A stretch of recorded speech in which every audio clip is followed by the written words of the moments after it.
السلام عليكم. في ظاهرة كده غريبة أنا شايفها اليومين دول، وهو إن لمّا عميل بيدخل يكلمني على مشروع وباقول له على سعر المشروع فعليًا كمشروع بجد، وخلّي بالك أنا دايمًا المشاريع اللي باخدها هي المشاريع اللي هتضيف لي فعلًا، مش باخد مشاريع أي كلام اللي هو landing page أو حاجة بسيطة أو كده، الحمد لله باخد مشاريع هي تضيف للcareer بتاعي فعلًا، سواء كان system أو SaaS أو ERP أو CRM أو أيًا كان، الحمد لله الواحد بياخد مشاريع تقيلة فعليًا. فلمّا بيدخل لي العميل وبيقول لي أنا عايز أعمل وليكن e-commerce مثلًا as a system لإدارة المنتجات بتاعته ويقدر يبيع مثلًا application وwebsite ونظام محاسبي كبير جدًا مثلًا في الداشبورد بتاع الadmin وكده.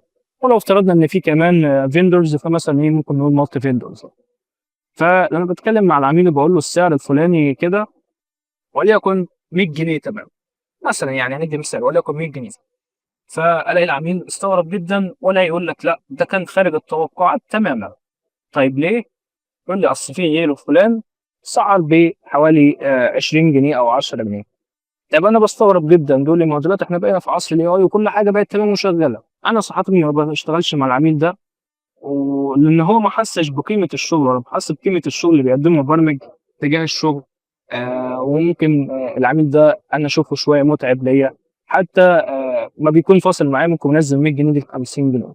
أنا هادّيك مثال مثلًا، جالي عميل من فترة عايز مشروع معيّن عامل زي طلبات مثلًا، هو بالضبط كان زي طلبات بالضبط، فأنا عملت له المشروع تمام واتفقنا ومن البداية على السعر وكان مُرحّب جدًا بالسعر وتمام، أنا هنا عرفت إن العميل ده مقدّر الشغل جدًا وعارف قيمة الشغل فعلًا.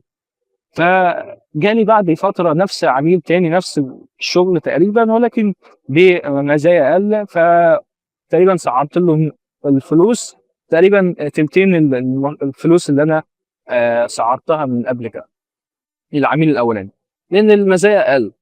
فلقيته استغرب جدًا، جدًا، جدًا، وما حبّش خالص ولا رحّب، قال لي: "إحنا في عصر الAI والدنيا شغّالة وما كنتش متوقع الفلوس دي نهائي." لقيته نزّل لي عن مبلغ التلتين ده لتقريبًا تِلت الفلوس أو حوالي تِلت الفلوس تقريبًا اللي هو المفروض كنت باخدها في المشروع الأساسي خالص. يعني مثلًا لو كنا افترضنا إن المشروع ب100 جنيه فهو نزّل لي مثلًا ل30 جنيه مثلًا. فطبعًا بعيدة كل البُعد وقُلت له: "كل التوفيق وربنا يكرمك." في المشروع ده. جالي بعد فترة العميل في نفس المشروع ولقيت حد هندي، كان هندي اللي عمله له و ومورّيني شكله دعبس فيه بالAI يعني جدًا بقى. والله العظيم يا جماعة الخير باطلّع حاجة أقل ما يُقال عليها إنها لا ترضيك أنت ك user مش هاقول لك كمبرمج.